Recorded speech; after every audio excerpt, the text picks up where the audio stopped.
मनोहर सरकार तरक्की अपार। हरियाणा के मुख्यमंत्री मनोहर की सरकार का 9 साल का कार्यकाल स्वर्णिम रहा और इन 9 सालों में मुख्यमंत्री मनोहर लाल ने हरियाणवी तथा सबका साथ सबका विकास की नीति पर चलते हुए पूरे प्रदेश का एक समान सर्वांगीण विकास किया है। और इन सालों में बीजेपी ने अपने चुनाव घोषणा पत्र के अधिकतर वादे पूरे कर दिए और जो वादे अभी पूरे होने बाकी हैं उन्हें मुख्यमंत्री जल्द ही पूरा करेंगे। ऐसे में कहा जा सकता है कि मनोहर सरकार का अभी तक का कार्यकाल प्रदेश को अपार तरक्की देने वाला रहा। क्या है मनोहर सरकार की खासियत और कैसे लोगों को लाभ मिल रहा है, देखिए हमारी इस खास रिपोर्ट के जरिए।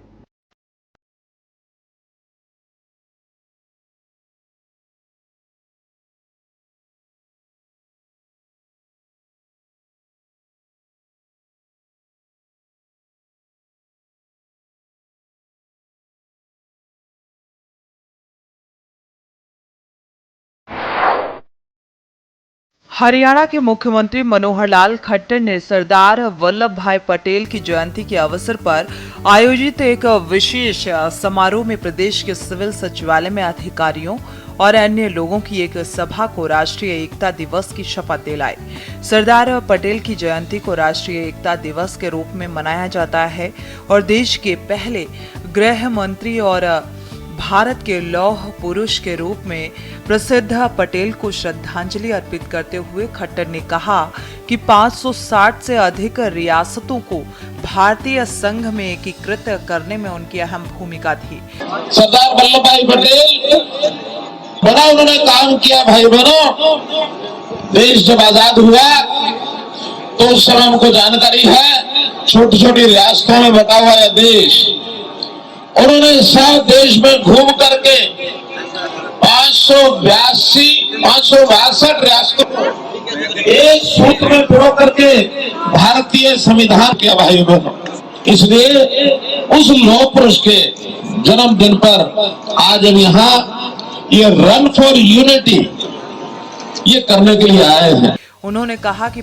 पटेल ने पहले 562 रियासतों को एक सूत्र में पिरोया और 3 रियासतें रह गई थी। उनके प्रयासों से हैदराबाद और जूनागढ़ को भी सफलतापूर्वक भारत संघ का हिस्सा बना दिया गया था। जहां एक और हैदराबाद और जूनागढ़ को भारतीय संघ में शामिल करने का काम पटेल को सौंपा गया था, वो जम्मू कश्मीर को इसका हिस्सा बनाने की जिम्मेदारी जवाहरलाल नेहरू को दी गई थी। जम्मू कश्मीर को विशेष दर्जा देने वाले अनुच्छेद 370 के कारण अब तक तत्कालीन राज्य का भारतीय संघ के साथ पूर्ण एकीकरण नहीं हो सका था, लेकिन प्रधानमंत्री नरेंद्र मोदी नीति सरकार द्वारा अनुच्छेद 370 को समाप्त करने के निर्णय लेने के साथ ही शेष कार्य भी पूरा हो गया। उन्होंने कहा कि मैं सत्य निष्ठा से प्रतिज्ञा करता हूं कि मैं राष्ट्र की एकता, अखंडता और सुरक्षा को बनाए रखने के लिए खुद को समर्पित करूंगा और अपने देशवासियों के बीच इस संदेश को फैलाने का भी प्रयास करूंगा। मैं अपने देश के एकीकरण की भावना के साथ ये शपथ लेता हूं जो सरदार वल्लभ भाई पटेल की दूरदर्शिता और कार्यों से संभव हुआ है। मैं अपने देश की आंतरिक सुरक्षा सुनिश्चित करने के लिए अपना योगदान देने का भी पूरा तरह से संकल्पित हूं। रन फॉर यूनिटी कार्यक्रम में आज लाखों करोड़ों की संख्या के अंदर सब मिलकर के, चाहे महिलाएं हो, पुरुष हो, बच्चे हो, जवान हो, बूढ़े हो, सब इस समय ये कार्यक्रम कर रहे हैं। आज की एक दौड़ कोई दौड़ नहीं है, ये एक संदेश है। ये संदेश है देश की एकता और अखंडता का। आज हम बाद में संकल्प भी लेंगे। हमारा देश बहुत कुर्बानियों के बाद आजाद हुआ। इस देश को तोड़ने की कोई नजर टेढ़ी नजर से देखे, उसका मुकाबला करने के लिए उसकी आंखों में आंख डाल करके कुछ भी करने के लिए तैयार रहेंगे। देश की एकता को नहीं टूटने देंगे। मित्रों, भाइयों, बहनों, पटेल की 144वीं जयंती, जिसे हर साल राष्ट्रीय एकता दिवस के रूप में मनाया जाता है, पर पंचकुला में आयोजित एक कार्यक्रम में सीएम मनोहर लाल ने भारत के पहले गृह मंत्री को भावभीनी श्रद्धांजलि अर्पित की। देश की एकता के लिए सरदार वल्लभ भाई पटेल के प्रयासों की सराहना करते हुए हरियाणा के मुख्यमंत्री मनोहर लाल खट्टर ने गुरुवार को कहा कि केंद्र की बीजेपी सरकार ने जम्मू कश्मीर को भारत संघ के साथ पूरी तरह से एकीकृत करके उनके सपने को पूरा किया है। उन्होंने ये भी कहा कि इस देश की एकता और अखंडता के लिए उन्होंने बहुत बड़ा काम किया। आजादी के समय जब देश 550 से अधिक रियासतों में बटा हुआ था, तब सरकार पटेल ने 562 रियासतों का एकीकरण कर एक ऐसी मिसाल कायम की थी जो दुनिया में कहीं और नहीं मिलेगी। आप सभी को देश की एकता, अखंडता और सुरक्षा को बनाए रखने के लिए खुद को समर्पित करना चाहिए और इस संदेश को सभी देशवासियों के बीच फैलाने का प्रयास करना चाहिए। आज के हमारे देश के प्रधानमंत्री श्री नरेंद्र मोदी जी भी उस लोह पुरुष से कम नहीं है जिन्होंने इस देश की एकता को तोड़ने के लिए जम्मू कश्मीर में बैठी ताकतें उनको क्रॉस किया और धारा 370 और 35A को उसी प्रकार से समाप्त किया जैसे सरदार वल्लभ भाई पटेल ने 1947 में किया था। इस भावना को सरदार वल्लभ भाई पटेल उनकी अमरता को बनाए रखने के लिए और नरेंद्र भाई मोदी ने इतना बड़ा एक संदेश देने वाला एक स्टैच्यू ऑफ यूनिटी गुजरात के अंदर हमको मालूम ये बनाया है और उस स्टैच्यू ऑफ यूनिटी का ऐसा मैं तो समझ गया हूँ, देख के आया हूँ। देखते ही बनता है उस स्टैच्यू ऑफ यूनिटी। एकता की मूर्ति 240 मीटर ऊंची है वो मूर्ति भाइयों बहनों।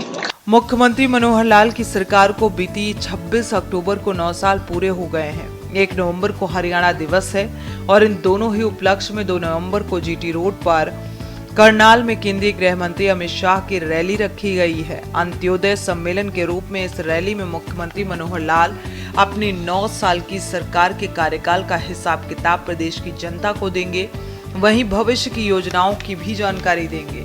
मुख्यमंत्री इस दिन जन कल्याण के कई फैसले ले सकते हैं और केंद्रीय गृह मंत्री अमित शाह विकास की योजनाओं का लोकार्पण कर सकते हैं। बीजेपी के 9 साल के कार्यकाल में विपक्ष के पास एक भी ऐसा मुद्दा नहीं था जिसे लेकर वो ठोस और तथ्यों पर बात कर सके। मुख्यमंत्री ने विकास के इतने काम किए हैं कि विपक्ष के पास सिर्फ गाल बजाने के अलावा कोई काम नहीं रह गया। मुख्यमंत्री मनोहर लाल ने 9 सालों में विपक्ष की राजनीतिक दुकानों पर ताले लटका दिए। उन्होंने कांग्रेस सरकार में चलने वाले CLU प्रॉपर्टी डीलिंग और नौकरियों की बिक्री के धंधे पूरी तरह से रोक लगा दी। नेशनल एजुकेशन पॉलिसी को सबसे पहले अपने राज्य में लागू किया। स्वास्थ्य सेवाओं में सुधार की और विस्तार कर प्रत्येक जिले में एक मेडिकल कॉलेज की परिकल्पना को धरातल पर उतारा। कहने को विपक्ष ने INDIA के नाम पर गठबंधन किया और गठबंधन बनाया, लेकिन कांग्रेस, आम आदमी पार्टी और इनेलो तीनों ने एक दूसरे के कपड़े फाड़ने की नौबत आ रही है। प्रदेश की जनता को भरोसा है कि केंद्र में प्रधानमंत्री मोदी और हरियाणा में मुख्यमंत्री मनोहर लाल ही स्थिर सरकार दे सकते हैं। 28 अक्टूबर को पंचकुला में प्रदेश भर के अनुसूचित समाज के लोक कल्याणकारी फैसलों के लिए मुख्यमंत्री मनोहर लाल का सार्वजनिक अभिनंदन किया गया था। एक ओर जहां राज्य सरकार प्रदेश के सर्वांगीण विकास के लिए प्रयासरत है, तो वहीं राज्य सरकार अंत्योदय के कल्याण की दिशा में महत्वपूर्ण कार्य कर रही है। बीते दिवस हरियाणा के मुख्यमंत्री मनोहर लाल ने कहा था कि हमारी सरकार कभी जाति की राजनीति नहीं करती। हमारी सरकार सदैव अंत्योदय के कल्याण की दिशा में निरंतर कार्य कर रही है। पिछले 9 वर्षों में प्रदेश में अभूतपूर्व विकास हुआ और हरियाणा एक ही हरियाणवी एक के मूल मंत्र पर चलते हुए बिना भेदभाव के प्रदेश में हर क्षेत्र में एक समान विकास किया जा रहा है। मुख्यमंत्री रोहतक में नवनियुक्त प्रदेशाध्यक्ष के पद ग्रहण समारोह के उपरांत मीडिया से मुखातिब हुए। उन्होंने कहा था कि अब तक प्रदेश बीजेपी के सभी 13 अध्यक्षों ने पार्टी को मजबूत करने के लिए कार्य किया। पार्टी द्वारा सांसद नायब सैनी सिंह को अब प्रदेश अध्यक्ष का दायित्व सौंपा गया है, जिनके नेतृत्व में संगठन और मजबूत होगा। उन्होंने ये भी कहा कि आज सभी कार्यकर्ताओं ने पार्टी को और मजबूत करने का संकल्प लिया। भविष्य में होने वाले चुनाव में जीत दर्ज करने के लिए कड़ी मेहनत की जाएगी। हरियाणा विकास के पथ पर आगे बढ़ रहा है और प्रदेश में प्रति व्यक्ति आय करीब 2.95 लाख रुपए है, जो कांग्रेस पार्टी के शासनकाल में लगभग दोगुनी है।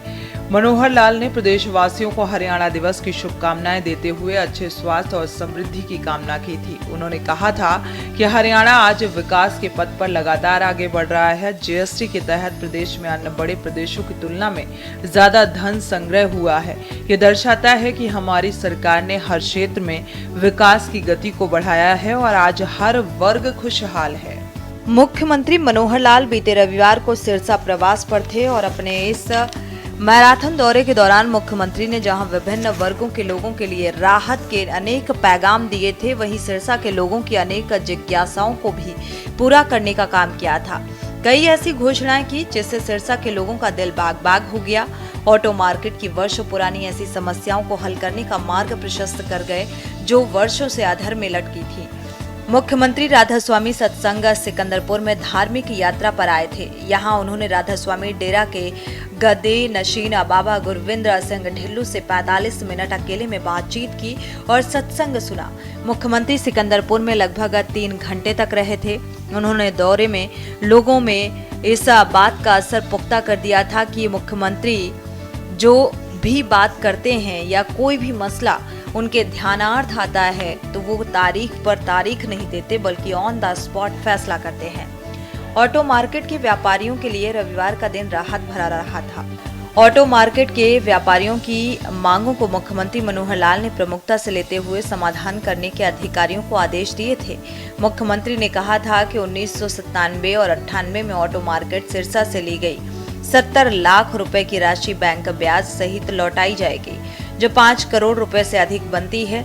ऑटो मार्केट में दुकानें, petrol pump, service station, restaurant आदि के लिए निर्धारित भूमि अलॉट करके भी मुख्यमंत्री मनोहर लाल ने घोषणा की थी कि ऐसा लग रहा था कि वो सिरसा के लिए विशेष तौर पर घोषणाएं करने के लिए आए थे, क्योंकि अपने लगभग 48 मिनट के हवाई सफर के दौरान मुख्यमंत्री ने रास्ते में ही अधिकारियों से तमाम मामलों को लेकर फीडबैक लिया था।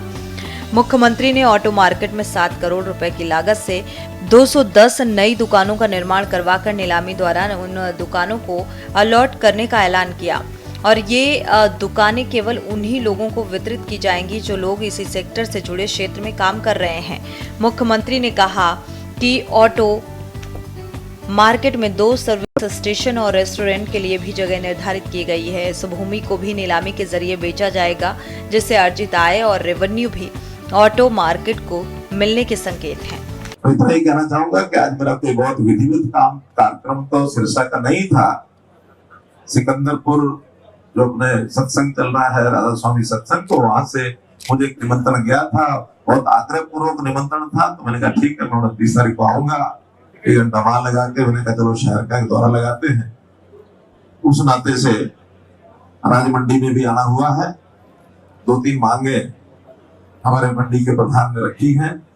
मुझे भी समझ में आया कि हाँ, ये वास्तव में इनको कठिनाइयां हैं।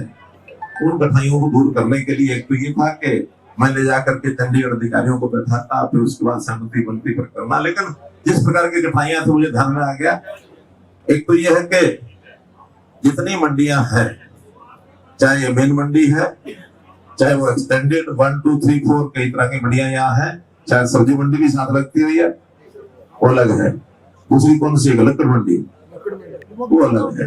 तब ये अनाज मंडियों का सारा ग्रुप कहीं ना कहीं इसकी समस्याएं जो है वो कॉमन है। इनको इन समस्याओं को हल करने के लिए एक तो हमने कहा है कि अब सारी मंडियां मार्केट कमेटी के अंदर ही रहेंगी। मार्केटिंग बोर्ड जो है वो भी अपने अंदर इसको रखेंगे। मेंटेनेंस का विषय भी उन्हीं की जिम्मे लगाएंगे। वास्तव में मेंटेनेंस क्यों नहीं हो पाती ऐसे स्थानों की? हमको ये लगता है कि जो हमारा हाउस टैक्स है या प्रॉपर्टी टैक्स है, साल में एक बार म्यूनिसिपैलिटी ले लेती है।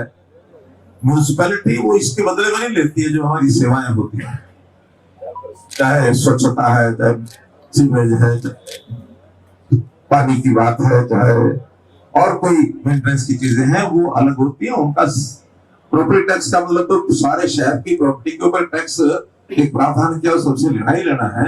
लेकिन जो सेवाएं होती है उसके मेंटेनेंस चार्जेस अलग होते हैं। तो ये मेंटेनेंस चार्जेस अभी कोई यहाँ से लेता नहीं, इसलिए लापरवाही है। उस लापरवाही को दूर करने के लिए हमने प्रधान जी को कहा कि थोड़ा बहुत मेंटेनेंस चार्ज, वो कहते हैं हाँ जो सिस्टम बनेगा सारे हरियाणा का हम देंगे। उन्होंने ऑटो मार्केट में नगर परिषद द्वारा करीब 1 एकड़ भूमि पर बनी 36 दुकानों को कलेक्टर रेट के हिसाब से ऑटो मार्केट को ट्रांसफर किए जाने की घोषणा करके ऑटो मार्केट में कारोबार करने वालों का दिल जीत लिया।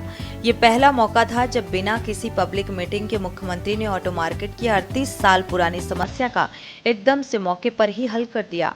और अतीत में कई सरकारें आई गई मगर किसी भी मुख्यमंत्री ने इस स्तर पर सिरसा के लिए काम नहीं किया। स्पेशल रिपोर्ट के न्यूज़ इंडिया।